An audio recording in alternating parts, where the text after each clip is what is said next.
अलंकापुरी पुण्यभूमी पवित्र तेथे नांदतो ज्ञानराधा सुपात्र तया ठविता महापुण्यराशी नमस्कार माझा श्री गुरु दत्तात्रयासी.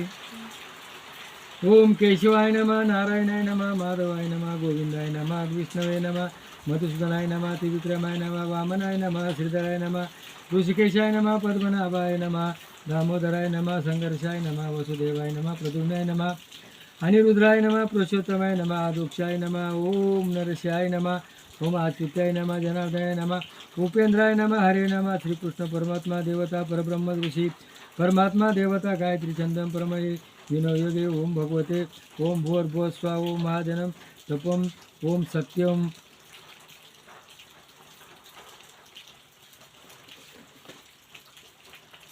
ओम तत्विरुद्ध ओम भर्गवो धीमहि दिगो विप्रचोदयात् अपम ज्योतिरथ बुद्धम ब्रह्मो ओ प्रचोदयात्.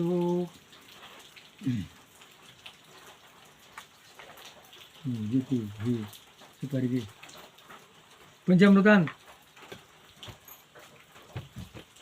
चमचा अनेक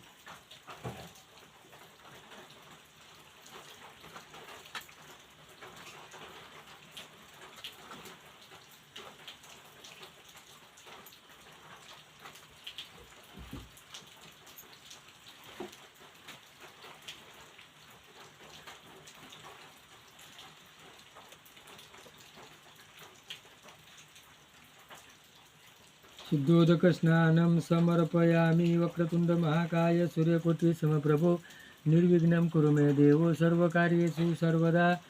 पंचामृत स्नानं समर्पयामि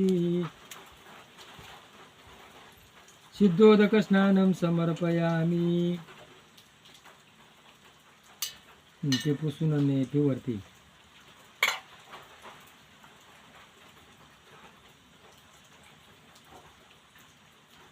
वक्रतुंड महाकाय सूर्यकोटि समप्रभो निर्विघ्नं सर्वदा. पंचामृत स्नानं समर्पयामि सिद्धोदक स्नानं समर्पयामि वक्रतुंड महाकाय सूर्यकोटि समप्रभो सर्वकार्येषु सर्वदा.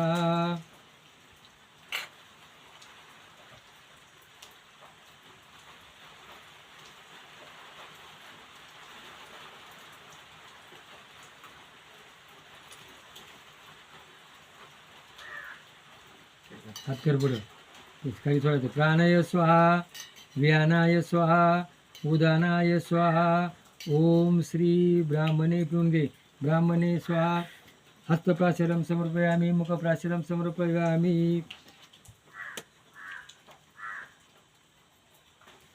ये वायचं तू त्याला 5 बोट वा. कलश पूजनम समर्पयामि ये जो 5 बोटवर कलश पूजनम समर्पयामि. हळद कुंकू आहे. कस्तुरी तिलकम लाटपटे कौतुकम नासाग्रे मौतिकम मुक्तावले विजयतो श्री गोपचूडामणी.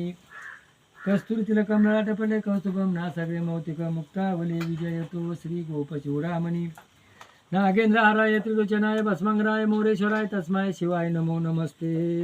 ओम भगवते पुराण पुरुषो प्रज्ञेयो वर्तमान आद्य ब्राह्मणो द्वितीयो प्रारब्धे विष्णुपदे शैवस्तकल्पे वैवस्तरे कलियुगे प्रथम चरणे भरतखंडे भरत जम्बूद्वीपे दंडकारणे देशकोश दक्षिण दोषारिवान शके ऋषु दशमी तिथे नक्षत्रे शुभकारणे यवस्तो गुणशभो मम आत्मना स्मृती पुराणोक्त सकुटुंबाना सपरिवारा आरोग्य क्षेम ऐश्वर्य प्रीत्यार्थ श्री सत्यनारायण पूजनम करिसे महागणपते नमः. गणानत्वा गणतो गत्वतो भवति महागणपते जे छंदम गणपते विनयोगे. ओम गणात्वा गणपते हनुमते गवी कविना मुने ज्येष्ठ राजा ब्राह्मणा ब्रह्मस्थ ओम सुनिवसिदी ब्रह्मणा ओम.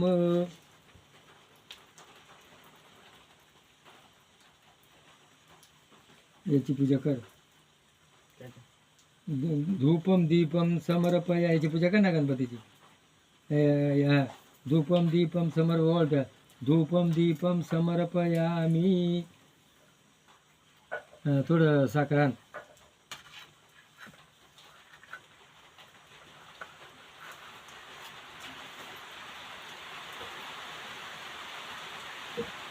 ओम भूर शीर्षे स्वाहा, ओम शिताय स्वाहा, ओम कवचाय स्वाहा, ओम भूर नेत्राय स्वाहा, ओम भूर आत्रभटूष स्वाहा.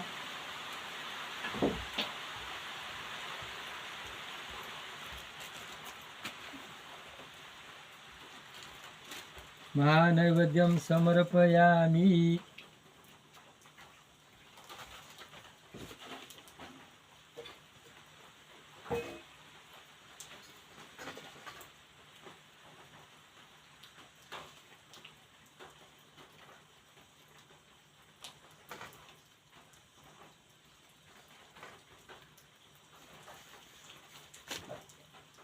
सत्यनारायण कथा प्रारंभ. नारायण नरचे नरोत्तमं देवी सरस्वतीच नारद मुनी स्तोत्रम सावधान भवतुमं.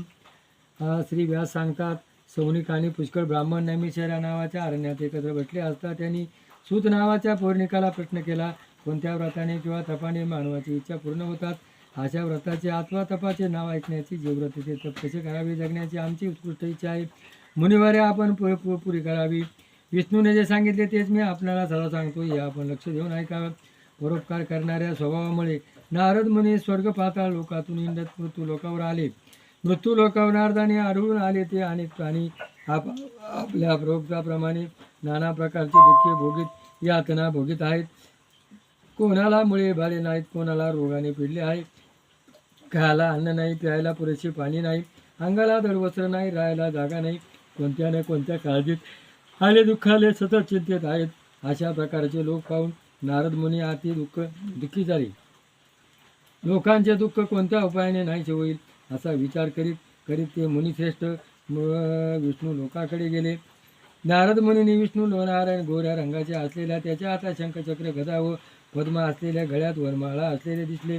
विष्णू नारायणाला पाहून नारदाने स्तुती आरंभ केला. नारद म्हणाले, देवादे देवा, तुमचे वर्णन वाचेने आणि मनाने करायला आम्ही असमर्थ आहे. देवा, तुमच्या रूपाला आणि शक्तीला अंत नाही. हे देवा, तू आधी म्हणजे आरंभ, मध्य आणि अंत याच्यावर निराळा असून अलग असला तरी हे गुणाने ठिकाणी राहिलेला आहे. केवळ भक्ताचे हित साधण्यासाठी आणि भक्ताचे सुख नाही दुःख नाहीसे करण्यासाठी तू सगुण झाला आहेस. नारदाने केलेले भगवंताचे गुणगान ऐकून भगवंत विष्णू म्हणाले, हे वत्सा नारदा, तुझ्या मनात काय आहे ते मजकडे का आला आहेस? हे मला सांग तर खरे. तू महाभक्त असल्याने मी तुला सगळे काही सांगेन. तेव्हा नारद म्हणाले, मृत्यू लोकात माणसे अनेक प्रकारचे दुःख भोगीत असून शिवाय नाना योनीत पाणी सुद्धा प्रारब्धाप्रमाणे दुःख योनी यातनेत आहेत. नारद म्हणाले, हे भगवंता नारायणा, आम्ही लहान अशा सोप्या उपायाने पृथ्वी तलावरील प्राणी संकटात कंटाळून दुःखी होतील व सांगण्याच्या माझ्यावर तुमचे प्रेम आहे म्हणून कृपा करून सांगा. भगवान विष्णू म्हणाले, जगाचे भले व्हावे म्हणून तू जी गोष्ट विचारली ते तुला सांगले. हे नारदा, ज्या उपायाने माणूस मोहमाया इत्यादीपासून सावध होतो असा उपाय ऐक. हे नारदा, तुझ्यावर माझे अत्यंत प्रेम असल्यामुळे स्वर्गलोक आणि मृत्यूलोक म्हणजे ही पृथ्वी यामध्ये जे आजपर्यंत करता येत नव्हते ते जे पुण्यकारक व्रत मी तुला उघड करून सांगतो. या व्रताचे नाव सत्यनारायण आहे. सत्यनारायणाचे व्रत व्यवस्थित रीतीने केल्यास माणूस ताबडतोब लवकर दुःखाच्या ताडून सुटतो आणि त्याला सुख प्राप्त होते. बहुत काळ सुख भोगतो आणि शेवटी त्याला मोक्ष मिळते. भगवंताचे वरील बोलणे ऐकून नारद म्हणाले, भगवान नारायणा, व्रताचे फळ काय, हे कसे करावे आणि पूर्वी कोणी केले होते हे उघड करून स्पष्टपणे मला सांगावे. म्हणजे केव्हा कसे करावे हे मला समजेल. तेव्हा श्री भगवान म्हणाले, हे व्रत केले असता सुख आणि शोक नाहीसे होते आणि धनधान्य पैसा अडका भरपूर राहतो. कशाची सुतुरवटा पडत नाही. पुरुषाचे व स्त्रियांचे नशीब व संतती व्रत केल्याने सदोदित वृत्त राहते आणि धंदा व्यापार नोकरी अगदी कोणत्याही व्यवसाय केल्यास यश लाभते. ज्या कोणत्या दिवशी मनात येईल त्या दिवशी भक्तिभावाने आणि श्रद्धा ठेवून व्रत करावे. हस्तमानाच्या वेळी आपले नातेवाईक भाऊबंधसदी सोयरे धर्ममार्गाने चालणारे ब्राह्मण यांना बोलावून सत्यनारायणाची पूजा करावी. केळी, तूप, गव्हाचा रवा, साखर यांनी युक्त केलेल्या प्रसादाचा नैवेद्य सत्यनारायणाला भक्तिपूर्वक अर्पण करावा. गव्हाचा रवा न मिळाला तांदळाचा रवा घ्यावा, साखर न मिळाल्यास गूळ घ्यावा. सर्व पदार्थ सव्वा मापाने घ्यावेत, म्हणजे सव्वा पावशेर, सव्वा शेर, सव्वा पायली, सव्वा मणी वगैरे विपत्तीप्रमाणे घ्यावे. ब्राह्मणाला दक्षिणा देऊन आपले इष्टमित्र गणोगत या सत्यनारायणाची कथा ऐकावी आणि ब्राह्मणास सर्वांनी भोजन करावे. देवाचा प्रसाद घेऊन देवाने नृत्य गायन करावे आणि देऊळ वगैरे सारख्या ठिकाणी पूजा केल्यास नंतर सत्यनारायण देवाचे स्मरण करीत करीत आपल्या घरी जावे. अशा रीतीने भक्तिभावाने एकनिष्ठेने सत्यनारायणाचे व्रत केल्यास प्राणीमात्राच्या सर्व इच्छा ताबडतोब पुऱ्या होतात. सध्या कलियुगात दुःख नाहीसे होण्यास, सुखप्राप्ती होण्यास हाच एक उपाय आहे, या प्रतितलावर आहे. याप्रमाणे स्कंदपुराण देवाखंडा सत्यनारायण कथेचा पहिला अध्याय पुरा झाला. सत्यनारायण महाराज की जय. चंडिका वरदे हरी फुलवाई. अध्याय दुसरा. भगवान सांगू लागले, ऐका ब्राह्मण, हे व्रत कोणी केले याच्या जगत कधी करू पुन्हा पवित्र अशा काशी क्षेत्रामध्ये अतिशय दरिद्र असा ब्राह्मण राहत होता. भूक आणि ताण, अन्न पाणी वेळेवर मिळत नसल्याने काशी क्षेत्रात रतोरात फिरत शिल्लक देवावर विश्वास ठेवत चालत असे आणि देव भगवंत नारायण उपास करण्याच्या ब्राह्मणाबद्दल मायाला असत. ब्राह्मणाची अशी वर्दशा पाहून देवाला त्याची करुणा आली. देवाने म्हाताऱ्या ब्राह्मणाचे रूप घेऊन त्या दरिद्र ब्राह्मणाला विचारले, अहो ब्राह्मणा महाशय, आपण दुःखी कशी होऊन का बरे हिंडतात? अहो ब्राह्मणा महाशय, मला तुम्ही सर्व आश्चर्य सांगावी. ब्राह्मण म्हणाला, मी ब्राह्मण असूनही अतिशय गरिबीमुळे मला दररोज भिक्षा मागत हिंडत लागते. यावर काही उपाय असला तर तो मला सांगण्याची कृपा व्हावी. देवाने म्हाताऱ्या ब्राह्मणाचे रूप घेतले होते. ते म्हणाले, सत्यनारायण असा विष्णू परमात्मा मानवाच्या मनातील सर्व हेतू संपूर्ण करणारा आहे. म्हणून तू सत्यनारायणाचे पूजन कर. सत्यनारायणाचे पूजन केल्याने माणसाचे सर्व दुःखे नाहीसे होतील. मग सत्यनारायणाची पूजा प्रसाद कोणता कसा करावा व पूजा केव्हा करावी इत्यादी सर्व माहिती त्या ब्राह्मणाला सांगून म्हाताऱ्या ब्राह्मणाचे रूप घेतले. सत्यनारायण देवा येथे गुप्त झाले. हे व्रत करीत असता विचारले, त्याला झोप देखील आली नाही, कारण गरिबीमुळे सत्यनारायणाची पूजा करणे अवश्य आवश्यक होते. अशा विचारात उजाडले. आंघोळ करून उरकून मनातनी सत्यनारायणाची पूजा करणार असे गोपित्व भिक्षेच्या विहिरीत निघाला. त्या दिवशी त्या ब्राह्मणाला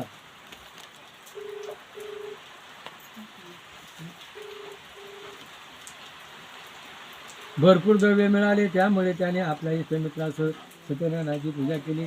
अशा रीतीने ब्राह्मणाचा पूजेचा विचार देवाच्या हृदयाने कृतीत आला. त्या ब्राह्मणावर सत्यनारायण देवाने कृपा केली. त्याने सर्व दुःख रांगू गरिबी नाहीशी झाली आणि समाजात तो प्रतिष्ठित आणि दुःखी झाला. नंतर तो महिन्याप्रमाणे सत्यनारायणाची पूजा करू लागला आणि त्याची भक्ती सत्यनारायणाला दृढ झाली. सत्यनारायणाच्या कृपेने सर्व पापापासून तो मुक्त झाला आणि सर्व सुख भोगल्यानंतर ध्यानती त्याला मोक्ष मिळाला. ह्यावेळी जे पृथ्वी तलावर मनुष्य सत्यनारायणाचे व्रत करील त्यावेळी त्याचे संपूर्ण दुःख नाहीसे होईल. महात्मा नारद त्यांना प्रत्यक्ष भगवंत नारायण यांनी सांगितले. एक मी तुला सांगितले, आणखी ऐकण्याची इच्छा असल्यास सांगतो. ऋषी हो, काशीच्या ब्राह्मणापासून व्रत समजले व या पृथ्वी तलावर व्रत कसे समजत गेले ते ऐकण्याची आमची फार इच्छा आहे, कारण आपल्या सांगण्यावरून आमची श्रद्धा आहे. सूत म्हणाले, सर्व ऋषी मुनी हो, आपण ऐकावे. पृथ्वीवरील व्रत कोणी केले व ऐकावे. काशीचा ब्राह्मण एकदा आपल्या नेहमीच्या रीतीने मोठ्या वैभवात आणि अत्यंत भक्तीने सत्यनारायणाची पूजा करीत होता. तेथे नारळाच्या हात सगळे सोयरे परिमित्र जमले असताना रस्त्याने एक मोळी विकणारा आला व त्याने बाहेर लाकडी ठेवून मोळी घरात आला, कारण त्याला तहान लागली होती. पण तेथे त्याला ब्राह्मण सत्यनारायणाची पूजा करीत असलेला दिसला. मोळी विकाने ब्राह्मणाला नमस्कार करून विचारले, महाराजा, आपण कोणते व्रत करीत आहात? केल्यापासून कोणते फळ मिळते हे मला खुलासेवर सांगण्याची कृपा करावी. ब्राह्मण बुवा म्हणाले, याला सत्यनारायणाचे व्रत म्हणतात. हे केल्यानंतर धान्य संतती मनात असतील माणसाची इच्छा पूर्ण होते. सत्यनारायणाच्या पूजेची सर्व प्रकारची माहिती घेऊन पाणी पिऊन तीर्थप्रसाद प्रसन्न करून मोठ्या आनंदाने आपल्या नगरी गेला. सत्यनारायणाच्या देवाचे चिंतन करीत तो मोळी आपला पैसा भरपूर मिळेल अशा विचाराने निघाला. मी सत्यनारायणाच्या देवाचे पूजन उत्तम रीतीने करेल अशा विचारात त्याने मस्तक लाकडाची मोळी घेतली. मोठमोठे श्रीमंत मोठे जोरात होते त्या हरीला तो आपली मोळी घेऊन आला. त्या दिवशी त्या मोळी विका नेहमीप्रमाणे दुप्पट किंमत मिळाली. ईश्वराच्या कृपेने मिळाली. त्यामुळे मोठ्या आनंदाने त्याने पिकलेली केळी, साखर, तूप, दूध, रवा विकत घेतला. इतर सगळे पूजेचे साहित्य घेऊन मग तो घरी आला. सव्वा पावशेर सव्वा प्रसाद साहित्य घेऊन त्याने नैवेद्याची तयारी केली. आणि आपले इष्टमित्र सगळे सोयरे आपल्या सर्वांना पद्धतशीरपणे सत्यनारायणाची पूजा केली. त्यामुळे पैसा हडका संतती वगैरे सुख बघून शेवटी सत्यनारायण निघाला गेला. रेवा रेवा खाना खाण्याचे दुसरा अध्याय भक्त झाला. सत्यनारायण महाराज की जय. सत्यनारायण कथा तृतीय अध्याय. सूतनारायण म्हणतात, मी आता आणखी एक गोष्ट तुला सांगतो. उलमुख नावाचा एक राजा आला. तो आपली इंद्रिय ताब्यात ठेवणारा आणि खरे बोलणारा होता. रोज देव दर्शनात जाई, ब्राह्मण देव धर्मदान करून त्यांना आनंदित करी. त्या उल्कमुख नावाच्या राणीचे नाव भद्रशिलावती. दोन रूपण असून दोघे नदीच्या तीरावर पूर्वी ठरल्याप्रमाणे सत्यनारायणाचे व्रत करीत होते. साधू नावाच्या वाण्याला आला. त्याच्यापाशी व्यापाराचा आणि गिंचा व पैसा होता.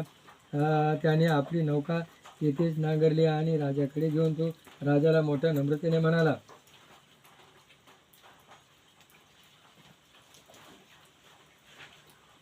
साधू आणि महाराजा हो महाराजा, आपण हे भक्तिभावाने काय बरे करीत आहात. जगण्याची जाई ही जाणण्याची मला इच्छा आहे, तरी मला सर्व काही सांगावे. राजा म्हणाला, साधूवाणी, मी ज्या कशाची तुला महान आशा तेजस्वी भगवान विष्णूची पूजा करीत आहे. म्हणून आपले आप्तवर्ग नेहमीच मंथन दिले. पूजे सर्व विधी केल्याने आपल्या मनातील सर्व इच्छा पूर्ण होतात. मला हवा असल्यास, पैसा पाहिजे असल्यास, अथवा कोणीही इच्छा असल्यास परिपूर्ण होतो. राजाचे बोलणे ऐकल्यावर तो वाणी म्हणाला, हे महाराजा, मला या व्रताची सगळी माहिती सांगावी. मी सांगण्या याप्रमाणे विधी करेन, कारण मला देखील संतती नाही. या व्रताच्या विधीने मला संतती होईल असा भरवसा वाटत आहे. असे म्हणून राजाकडून व्रताची विधी करून घेतली. तो साधू आणि व्यापारासाठी देव परदेशात न जाता त्याने आपले गलबत माघारी गावाकडे वळवले. घरी येता त्या साधूवाने अवश्याने आपल्यापणे संतती देणाऱ्या व्रताची हकीकत सांगून, ज्यावेळी भगवान आपली संतती देईल त्यावेळी सत्यनारायणाचे व्रत करीन असे तो साधू आपल्या लीलावती नावाच्या पत्नीला म्हणाला. पत्नी लीलावती आपल्या पतीची सेवा करीत होती. आपल्या पतीबरोबर आनंदाने, एकचित्त मनाने आणि शरीराने राहत असताना तिला सत्यनारायण प्रभूने कृपेने दिवस केले. ती गर्भिणी राहिली आणि 10व्या महिन्यात तिला कन्यारत्न झाले. शुद्ध पक्षातील चंद्राप्रमाणे ती दिवसोदिवस मोठी होऊ लागली.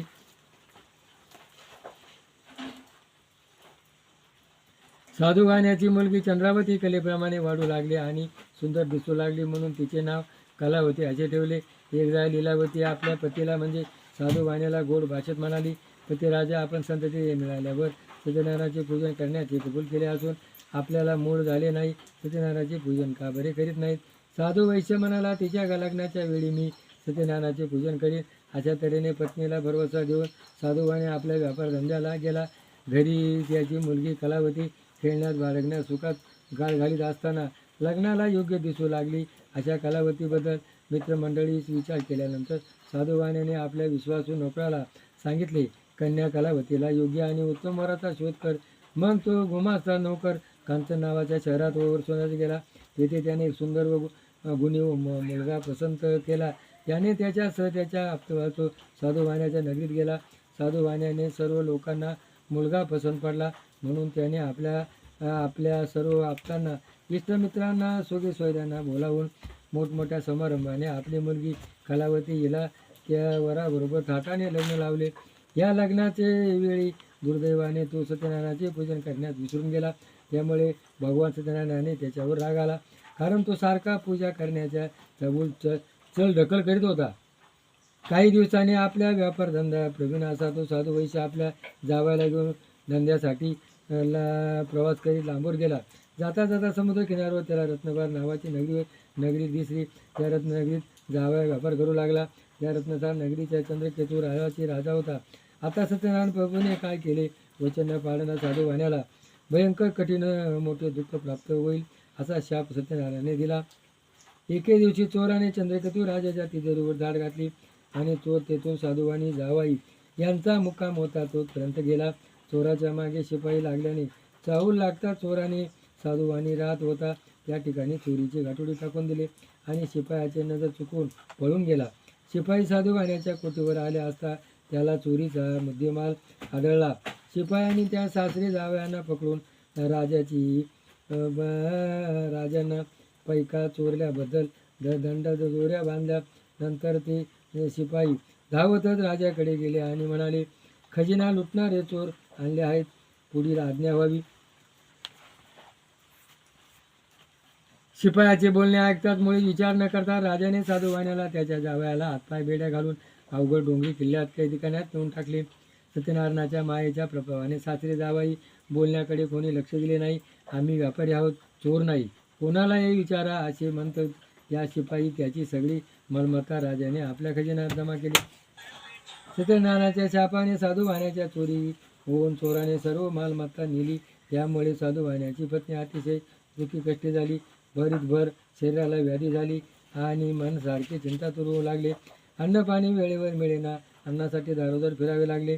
अशा व्यवस्था तिच्या कलावती व तिच्या लेकीची झाली. एके दिवशी कलावती हिंडत असता भुकेली होऊन एक ब्राह्मणाच्या घरी गेली. येथे सत्यनारायणाचे पूजेची प्रसाद चाललेला होता. येथे ती थांबली. पूजा कथा श्रवण करून तीर्थप्रसाद घेऊन ती घरी आली. एवढे होताना तिला घरी परतायला रात्र झाली. आपली कन्या कलावती हिच्या मायेने काळजी उत्पन्न झालेली आई विचार करू लागली. मुली, तू इतक्या रात्रीपर्यंत कुठे होतीस? तू स्वतःच्या मनाने का वागतेस? तुझ्या मनात काय आहे? कन्या कलावती आपल्या आईला म्हणाली, आई, एका ब्राह्मणाच्या घरी मी गेले असता येथे इच्छित फळ देणाऱ्या व्रताचे पूजन चालले होते. अशा प्रकारच्या ब्राह्मण मुलीचे बोलणे ऐकताच कलावती सत्यनारायण व्रताची आठवण झाली आणि आपल्या सत्यनारायण देवाचे पूजन करावे विचाराने ती आनंदित झाली. तिने आपले इष्टमित्र सोयरे बोलवून सत्यनारायणाची पूजा केली आणि सत्यनारायण देवाला प्रार्थना केली. माझे पती जावई सुखरूप परी होत. सत्यनारायणाचे प्रभू, माझ्या जावयाचा अपराध पोटात घे, त्यांना पूर्णपणे क्षमा कर, कारण तुझ्याशिवाय देवा कोण बरे त्यांना क्षमा करणार. माझी पुन्हा पुन्हा कैलीलावती देवाची करुणा भागली. तिची खरीखुरी भक्ती व पूजन पाहून सत्यनारायण देव तिच्यावर प्रसन्न झाले. सत्यनारायण देवाने चंद्रकेतू राजाच्या स्वप्नात जाऊन सांगितले, तुझ्या बंदीशाळेत जो दोन वैष्णवांनी टाकले आहेत त्यांना उद्या सकाळी सोडून दे. तसे तू त्याची मालमत्ता जप्त केली आहे ती त्यांना परत दे. जर न करशील तर संपत्तीसह आणि पुत्राधिकासही तुझे राज्य नष्ट करील. अशा राजा सांगून त्याच्या डोळ्यासमोर दिसनाशे झाले. उजेडतात राजाने आपल्या सल्लागार मंडळींना बोलावून घेतले. सल्लागार मंडळीच्या सभेत राजाने त्याला पकडलेले स्वप्न सांगितले आणि त्या दोघांना महाजनाच्या वाण्याची तुरुंगातून ताबडतोब सुटका करण्याचा हुकूम दिला. राजाच्या हुकमाप्रमाणे शिपाईने त्या दोघांना वाण्याची सुटका करून त्यांना राजापुढे हजर केले आणि शिपाई नम्रतेपूर्वी राजाला म्हणाले, महाराज, या दोघा वाण्यांना बंधनात मुक्त करून आणले आहे. असे म्हणतात साजरे जावं. या शिपाया वाण्याला राजाला नम्रतेने नमस्कार केला. पूर्वीच्या चौकशी न करता बंदीखान्यात टाकलेला अनुभव आठवून ते दोघे वाणे अगदी भयभीत होऊन गांगरून गेले. अशा तऱ्हेने भयभीत कापत असलेला वाण्याला बघून राजा त्यांना आदरपूर्वक बोलले, तुमच्या दैवामुळे तुम्ही दुःखात होते. आता तुम्ही काल कसली भीतीने बाळगता. नंतर त्यांना स्वच्छ हजामती करून आंघोळ घालून तुरुंगातून राहण्याच्या दोषासाठी त्यांना प्रायश्चित घ्यायचे लावले. त्यांना राजाने वस्त्र दागिने देऊन आपल्या समोर आणून राजाची बोलावले व वाण्याने अशा रीतीने संतोषित केले. ज्याचे जप्त केले सगळे द्रव्य राजाने त्याला दिले. शिपाई आणखी तितके दिले, म्हणजे पूर्वीपेक्षा दुप्पट करून पैसा अडका माल राजाने त्यांना दिला. साधू वाण्याला निरोप दिला व साधू वाणी त्या आपल्या जावयास बिंदास्त आपल्या राजाकडे घराकडे जा.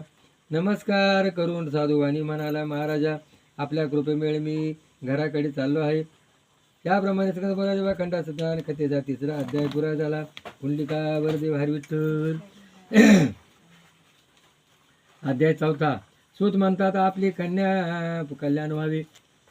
बस नाही बस कल्याण व्हावे म्हणून साधुवाने रात्र केल्या. ब्राह्मण इत्यादी दक्षिणा दिली, दान धर्म केले आणि तो आपल्या नगरीला गेला. काही मार्ग नौका चालले व सत्यनारायण दोघांनी त्यांची परीक्षा पाहण्यासाठी संन्यासाचं रूप घेतले. विचारले, काय व व्यापारी, आपली नौकेत काय बरे आहे? त्या संन्यासाची येणा करून तो वाणी म्हणाला, तुम्ही का बरे चौकशी चालवली आहे?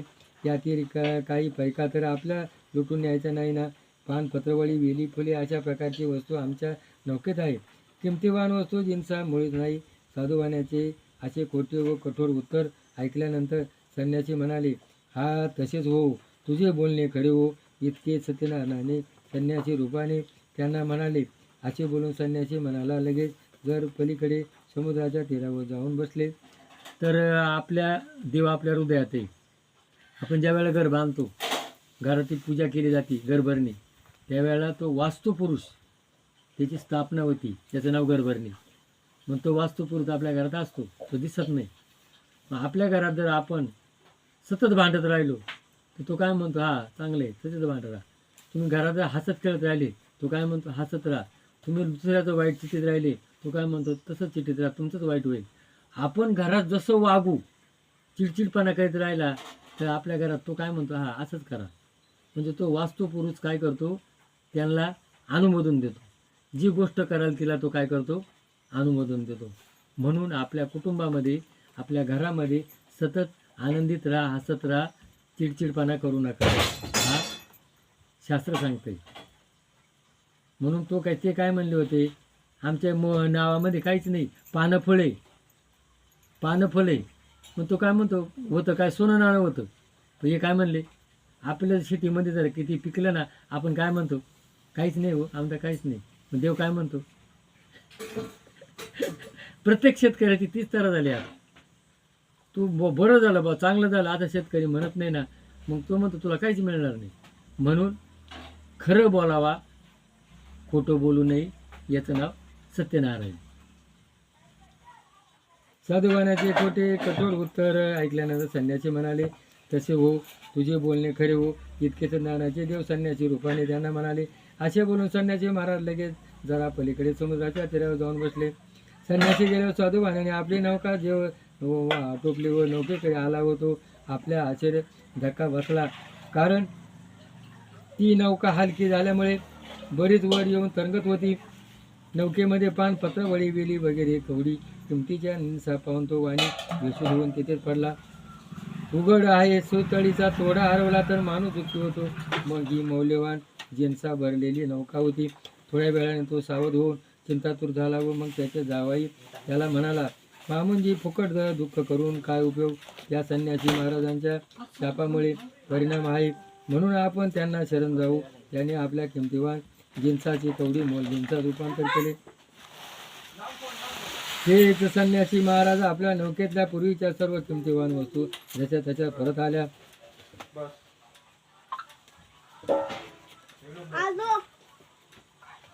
जावयाचे भाषण ऐकता तो वाणी ताबडतोब संन्यासी महाराज गेला आणि भक्तिभावाने नमस्कार करून त्यांना म्हणाला, महाराज, मी जे आपण खोटे सांगून महान अपराध केला त्याची मला क्षमा करा. मी पदर पसरतो, दंडोत घालतो, माफी मागतो, असे म्हणून संन्यासी महाराजांनी जवळ गेलेल्या अशा वाण्याला पाहून संन्यासी महाराज म्हणाले, रडणे ओरडणे थांबव आणि तू एक माझ्या पूजेचे कारण नसताना टाळाटाळ केली.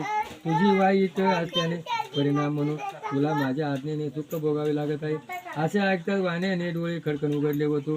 भगवान विष्णू सत्यनारायण त्याचे मस्तक करू लागला. नंतर साधुवानी म्हणाला, भगवंता, तुझ्या मायेमुळे स्वर्गातले देव सुद्धा मोहून गेले. माझ्या म्हणे पामराची किंमत मी खरी करू काय, तुझे गुण माया कदापि ओळखण्यास असमर्थ आहे. मी मूर्ख असल्याने देवा तुझ्या मायेमुळे मोहित झालो, माझ्यावर दया करा. तुम्ही मी जणू शकत नाही. माझ्या वयाप्रमाणे आपले पूजन करीन. मी आपल्याला शरण आलो आहे. माझे पूर्वदेव मला परत द्यावे, मला सांभाळ करावा. साधुवाण्याचे भाषण ऐकून भगवान जनार्दन सत्यनारायण संतुष्ट पावले. साधुवाण्याला इच्छितवर देऊन सत्यनारायण देव तिथे गुप्त झाले. साधुवाण्याचे नावेवर आला असता त्याला ती नाव पूर्वीप्रमाणे आधी पूर्णपणे आपली भरलेली माल होती तशीच आपली दिसली. सत्यनारायण देवाच्या कृपेने आपले आले माल मला मिळाला समजून साधुवाणी तेथे आपल्या जमातीचे लोक बोलावून सत्यनारायण देवाची पूजा केली. आता तो वाणी सत्यनारायणाच्या कृपेने आनंदित झाला आणि आपले नाव त्याने आपल्या गावाकडे हरवली. प्रवास करीत असताना गाव दिसू लागला. साधू वैश्य आपल्या जावयाला म्हणाला, माझी रत्नपुरी नगरी पहा. शिवाय त्याने आपल्या एक नौका आल्याचे वर्तमान सांगण्यास घरी पाठवले.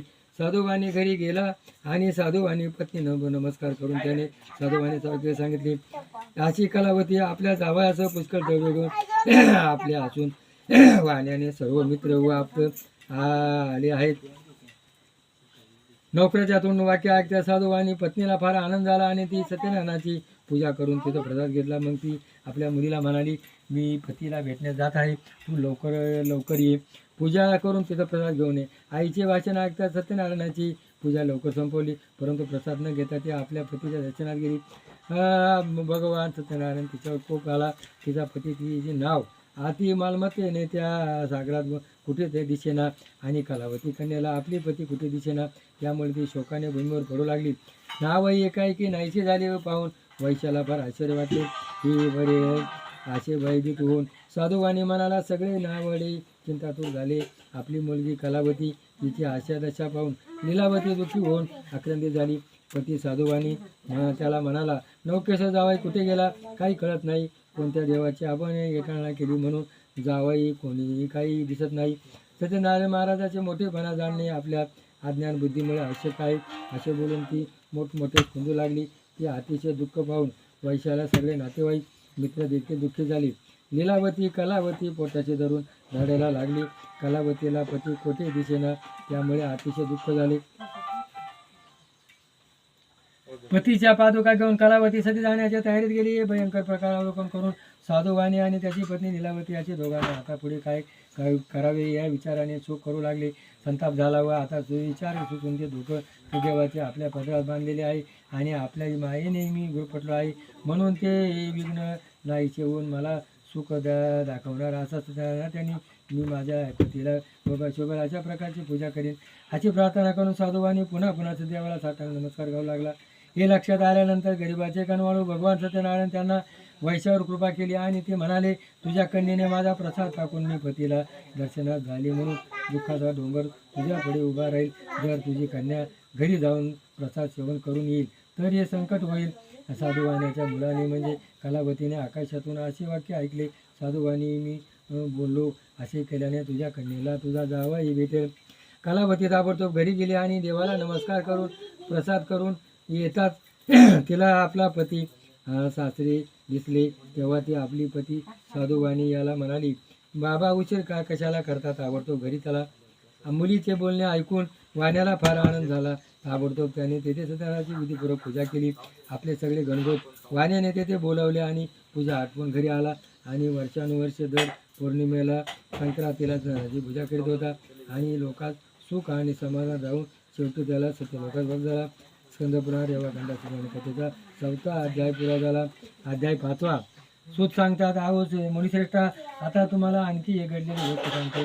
पूर्वी अंगदूत नावाचा राजा प्रजेची काळजी घेणारा आणि प्रजेवर आईबापाप्रमाणे प्रेम करणारा होता. सत्यनारायणाच्या प्रसादाचा आवेश केल्याने अंगदूत राजा महादुःखी झाला. तो शिकारीसाठी अरण्यात गेला आणि त्याने अनेक प्रकारचे वाघ, सिंह, अस्वले यांना पशूची शिकार केली.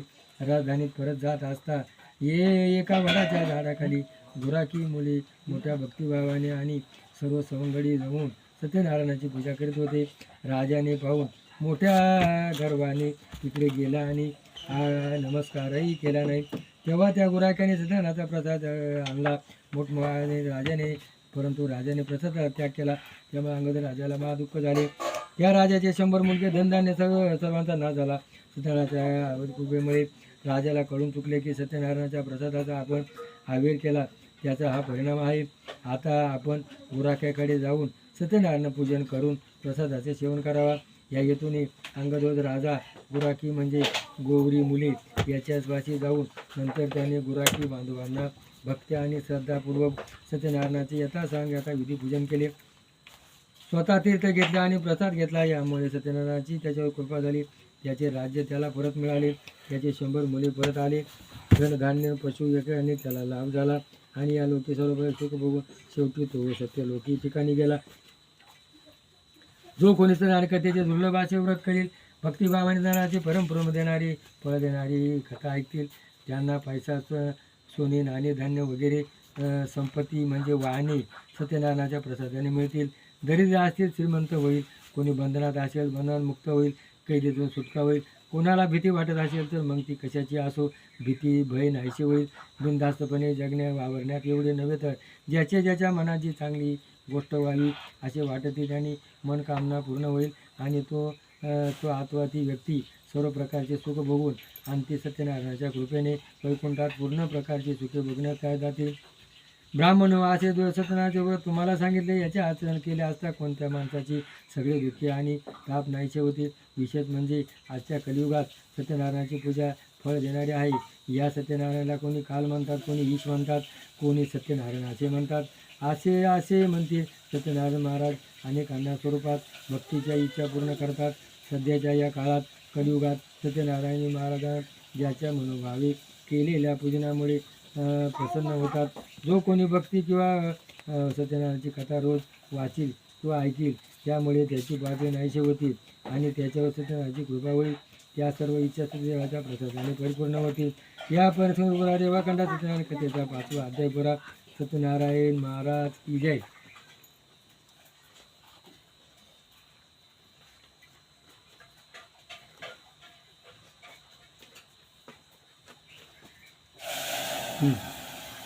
जाऊ दे.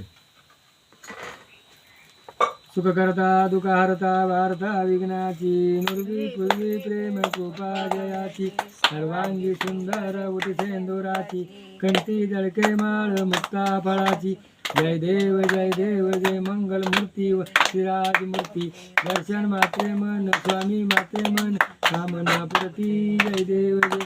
रत्न खचित पहरा तुग गौरी कुमारा चंदनाची उठी कुंकुम केशरा हिरे जडित मुकुट शोभतो बरा जुनून तुनु पुरे चनी गागर्या. जय देव जय मंगल मूर्ती व श्रीराज मूर्ती दर्शन मात्रे मन स्वामी मात्रे मन कामना पुरती. जय देव. लंबोदर पीतांबर फणीवर बंधना सरळ सोंड वक्र तोंडाती नैना दास रामाचा वाट पाहे सजना संकटी पावावे निर्वाणी रक्षा सुवर बंधना. जय देव जय. दुर्गे दुगड भारी तुझी संसारी अनाथनाथ आंबे करुणा विस्तारी वारी वारी जन्म मरणाचे वारी हरी पडलो आता संकट निवारी. त्रिभुवनी पाहता तुझा आयुष्य नाही चारी समरे परंतु नेहमी काही साई वाद करता पडलो प्रवाही येतो भक्ता लागी पाऊस लवलाई.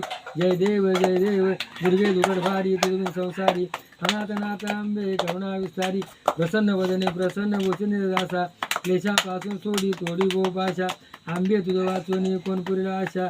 जय देव महिषासुर मर्दनी सुरवर विश्ववर देता संजीवनी. जय देव जय. युगे 28 विटेवरी उभा वामांगे रुक्माई देव शोभा पंडिकाच्या बेटी प्रभू मालेगा चरणी वाये भीमा उद्धरी जगा.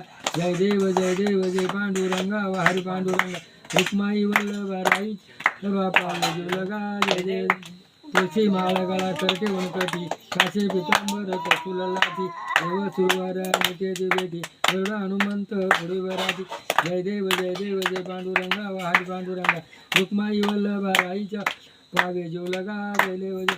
धने वेणुनाद अनुक्षत्र पाळा कर्णाची कमळे वनमाळ गाळा राई रखमाबाई राणी असका ओवाळ ते राज आहे तुगासावळा ओवाळ वारत्या कुरवांड येती चंद्रभागे माझी सोडून देती झेंडा पताका वैष्णवनाथती पंढरीचा महिमा द्वारकेचा महिमा वर्णावाचती.